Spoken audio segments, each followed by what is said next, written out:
po, may apat na kasaysayang mahalaga na naganap. Si Kristo ay namatay, si Kristo ay inilibing, si Kristo ay muling nabuhay, at si Kristo ay muling magbabalik. Yan po ang tinatawag na gospel, wala na pong iba. Pagka po walang gospel, wala pong kaligtasan. Walang tao ang makakapasok sa langit kung hindi naganap ang tinatawag na gospel. Ulitin ko po, si Kristo ay namatay, si Kristo ay inilibing, si Kristo ay muling nabuhay, at si Kristo ay muling magbabalik. Yan po ang gospel. Ang Panginoon po sobrang dakila ng pag-ibig niya. Kaya siya po ay talagang gumawa ng paraan upang ang Diyos at ang tao magkaroon ng kaugnayan. Narinig niyo rin po yung salitang pagsilang na muli. Sabi po ng ating Panginoong Hesus, maliban ng isang tao, maisilang muli, sa pamamagitan ng tubig at espiritu, hindi niya makikita at hindi niya mapapasok ang kaharian ng langit. Kaya po, napakahalaga po magsasaliksik ang tao sa kasulatan. Dahil po napakahalaga po na maunawaan natin ano ang layunin, bakit tayo nabuhay sa daigdig na ito. Ang pagkasilang pumuli, hindi po gawa ng tao yan. Hindi po yan relihiyon. Hindi po sa tao nagmula yan. Sabi po ng John 3 hanggang 8, sabi ng Panginoong Hesus, maliban ang tao isilang muli, hindi niya makikita, hindi niya mapapasok ang kaharian ng langit. Ang isinilang ng tao, ang isinilang ng espiritu ay espiritu. Ibig sabihin, may banal na espiritu siya na nakatatak sa kaloob-looban ng buhay niya. Ngayon, bakit sinabi ng Panginoong Hesus na kailangan isilang muli ang isang tao? Sabi po ng Efeso 2:1 and 5, patay ang espiritu ng tao dahil sa gawain ng kasalanan at pagsuway. Kaya po na sinabi ng Panginoong Hesus yan. Yung buhay nating tao, nagmana ng tinatawag na original sin sa panahon ni Adan at ni Eva, at dahil doon, lahat ng taong isinilang, pinaglilihi pa lang sa sinapupunan ng kanyang ina, taglay na yung tinatawag na original sin. Ngayon, anong ginagawa ng taong may patay na espiritu? Ang tao po, pagpatay ang espiritu, mapagmataas yan, mapagmalaki, mayabang. Lalo na kung siya ay nasa posisyon, may mga connection, kung siya ay mayroong tinatawag na possession, may mga tinatangkilik siya, may bahay, may lupa, may sasakyan, mayroon siyang provision, may trabaho, o may nagpapadala ng pera sa kanya mula sa ibang bansa, o mayroon kaya siyang tinatawag na negosyo. Yan po ang kalagay ng tao may kataasan. Yung isa pong bagay na ang tao patay ng espiritu, yung inggit. Sa totoo po, ang tao, kapag nainggit, di niya naman alam na nainggit siya. Ang ginagawa lang niya, nagkukwento siya ng kasiraan ng taong kinakaingitan niya. Hindi siya maubusan ng kwento. Idolatry din po. Kasi pag nainggit ang tao, gagawa siya ng maraming pagkakamali. At iyon ay titigas ng titigas ang kanyang puso, ang kanyang konsensya. Hindi niya na nararamdaman na naiinggit siya at siya ay napapalayo na sa relasyon sa Diyos. Ano pa, yung pong mga taong sanay na sanay magsinungaling, mapagawa ng usap, mapagawa ng kwento na hindi totoo. Yung mga tao po na makaako, ang gusto itataas ang sarili, yung mga taong bida, no? Nakita po natin sa social media, pagalingan talaga ng post. Gusto ng bawat isa ipakita yung kanyang kinakalagyan, yung masasarap niyang kinakain, yung mga lugar na nararating niya. Wala namang masama dyan. Pero ang hindi lang maganda dyan, kung ang tinataas na ng tao ay yung kanyang kinakalagyan. Ang dapat po laging itaas ng tao, kung magmamalaki siya, sabi po ng kasulatan, si Kristo. Gusto mo magmalaki, pagmalaki mo ang Panginoong Jesucristo kung ano yung ginawa niya sa buhay mo. Yung po mga taong mapaitin, mahinanakit, masamain ang loob, tapos na, mahabang taon na, pero hindi pa niya makakalimutan. Isa rin pong idolatry yan. Matulog, magising siya, naaalala niya yung ginawa sa kanya, yung naranasan niya, at dahil doon, hindi niya magawang magpatawad. Kaya po napakatagal ng pinapahirapan ng isang tao yung kanyang sarili sa kanyang hinanakit, pait, galit at sama ng loob. Pwede naman niyang pasayahin ang sarili niya, magpapatawad nga lang siya. Sabi nga ng Panginoon, ang hindi magpatawad, hindi niya papatawarin. Ibig sabihin, wala siyang langit kahit ano pa gawin niya. Kahit na alam niya ang gospel, kung hindi siya nagpatawad, wala rin siyang langit. Dahil ang gusto ng Panginoon, magpatawad dahil tayo, mga makasalanan, pinatawad tayo ng ating Panginoon. Lahat ng kasalanan natin noon, hanggang sa huling hininga ng ating buhay, kung nasa tamang pananampalataya tayo, talaga nagpapasakop tayo sa kaisipan at salita ng Diyos, may langit talaga tayo. Ano pa, yung pong mga tao na nakikita natin, mga sakim, mga lovers of money, Ang pera po hindi masama. Ang masama po, the love of money, that is the root of all evil. Kita po natin yung kalagayan ng ating gobyerno. Kaya po talagang may corruption kasi patay ang kanilang mga espiritu. Wala silang takot sa Diyos. Wala silang pakialam kung maghirap ang bayan kasi patay ang kanilang espiritu. Mga tao na mabisyo, mga naglalasing, mga nagsusugal, pagka nasira ang relasyon ng lalaki, ng babae, napakarami po ng kalagayan ng isang taong may patay na espiritu. Ngayon, paano naman mabubuhay ang isang tao na may patay na espiritu? Kasi sabi ng Panginoon, halibang maisilang ka sa espiritu, kailangan yung espiritu patay, mabuhay ng espiritu ng Diyos na buhay. Hindi makikita at hindi mapapasok ang langit. Kung nais na isang tao mabuhay ang kanyang espiritu, pupunta siya sa salita ng Diyos. Dahil ang salita ng Diyos ay buhay, mabisa, matalas, kaysa alinman tabak na magkabilay talim, tumatago sa paghihiwalay ng kaluluwa at espiritu, ng mga kasukasuan at utak sa buto, nakakaalam sa mga iniisip at binabalak ng puso ng tao. Walang anumang may kukubli sa Diyos, lahat hayag lantad sa kanyang paningin, at sa kanya, bawat isa ay magbibigay suli. Mababasa niyo po siya sa Hebrew 4:12 and 13. Napakahalaga po talaga na may alam tayo. Kasi kung gusto nating makasama ang Diyos na buhay, mapasok natin ang langit, kailangan kilalanin natin siya. Ano ang gusto niya, anong ayaw niya. Wala pong kaibahan niya sa isang relasyon. Pag napaibig ang isang babae o lalaki sa isang babae o lalaki, ang gagawin po niya talaga, kikilalanin niya yan.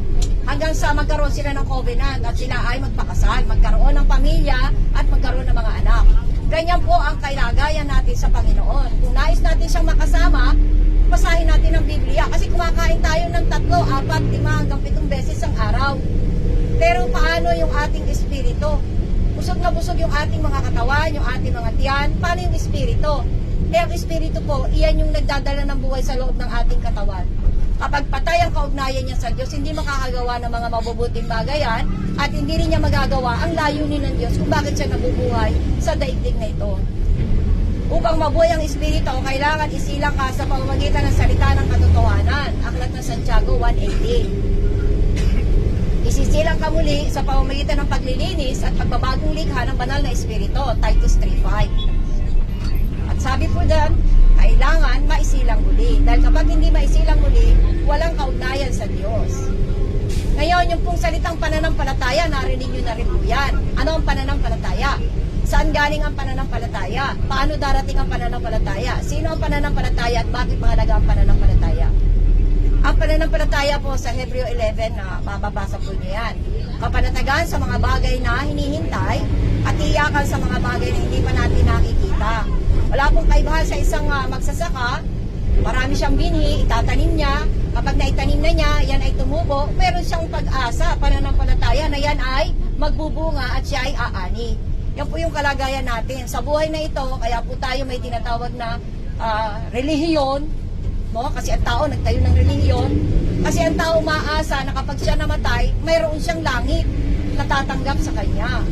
Tandaan po natin, ang relihiyon na tinatanggap ng Ama ay ito. Nasabi po sa aklat ng Santiago 1:27. Tulungan ng mga balo, tulungan ng mga ulila, nakakilala mo. At ingatan mo ang sarili mo, hindi ka mahahawa sa kasamaan na lumalaganap sa mundong ito. Alam niyo na po kung yung mga kasamaan yung mga influence. Iingatan po talaga. Yan po ang pananampalataya. Ngayon, paano naman darating ang pananampalataya? Ang pananampalataya po darating sa pamamagitan ng pakikinig at pakikinig ng salita ni Kristo. Salita po ni Kristo ang dapat nating maging saligan at panuntunan sa buhay na ito upang magkaroon tayo ng maayos na relasyon, una sa Diyos, pangalawa sa ating pamilya, pangatlo sa ating kapaligiran. Ganyan po darating ang pananampalataya. Ngayon, saan galing ang pananampalataya? Ang pananampalataya mula sa langit ibinaba. Sino yun? Si Kristo. Ang Diyos naghanda ng isang katawan sa katauhan ni Kristo upang ang sino mang sasampalataya sa Kanya magkaroon ng buhay na walang hanggan. Si Kristo po ang gumanap sa hinihinging ng kautusan. Dahil lahat po tayo, mga taong makasalanan may hangganan, isa man sa 10 kautusan, wala tayong natupad, wala tayong naganap. Dahil ang kautusan na ibinigay ng Diyos ay perfect. Isang ganap na utos na walang makakasunod kahit sinong tao. Lahat tayo mamamatay tao. Pwede mo sabihin, wala akong pinatay na tao. Pero sa Diyos, kapag isang tao minumura, nilalait, pinagsasalita ng lahat ng uri ng masasama, sa mata ng Diyos, yan ay isa ng uri ng pagpatay. Kaya po napakatindi po talaga ng salita. Dalawang klase lang po ang salita. Salita ng Diyos, salita ng mundo na kung saan ang nagpapaikot ang diablo. Kaya napakahalaga po maunawaan talaga ang nakapaloob sa kasulatan dahil dyan ang ating destinasyon o hangganan. Ngayon, bakit mahalaga ang pananampalataya? Napakahalaga po talaga kasi ginanap na ng Diyos yung kanyang ginawang katubusan para sa atin. Ginanap niya ang kautusan dahil hindi tayo pinapagingganap ng kautusan. Doon sa kanyang kamatayan sa krus, pinawalang bisa niya ito, pati mga tuntunin, at isinama niya na nung siya ay naipako sa krus. Kaya nga po tayo ngayon ay naging malaya na. Pangalawa, at siya mahalaga, kasi po siya yung naging pambayad. Siya ay isang Diyos na nagkatawan tao, walang kasalanan, ngunit nasa anyo ng taong makasalanan. At ginanap niya ang lahat ng kahirapan na hinihingi para sa ating katubusan. Naging tao siya sa loob ng 33 taon. Naranasan niya yung siya'y mabuhay na isang tao, nagugutom, nauuhaw, dahil siya ay tao talaga, naging tao talaga. Nagkatawang taong salita at nabuhay sa gitna natin. At doon sa sukdulan ng kanyang hangganan upang magkaroon ng katubusan, sa panahong ang execution ay nasa crucifixion, ayon sa kasulatan, siya po ay pinagbintangan, inusig, dahil sa inggit. Nainggit po sa kanya, talagang napakasama po ng inggit, kaya dapat huwag nyo tatanggapin ang inggit sa puso nyo. Hindi ka mapapabuti, mapapasama ka, mapapalayo ka sa Diyos. Siya ay pinakusahan, pinahirapan, binugbog,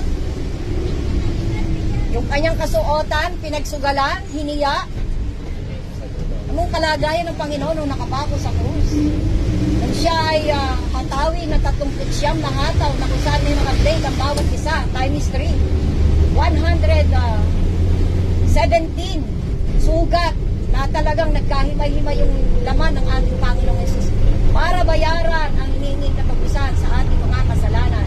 At sa pananampalataya na meron tayo sa Kanya, ay magkaroon ng kagalingan ang ating mga karamdaman sa anumang karamdaman na meron ang ating mga katawan.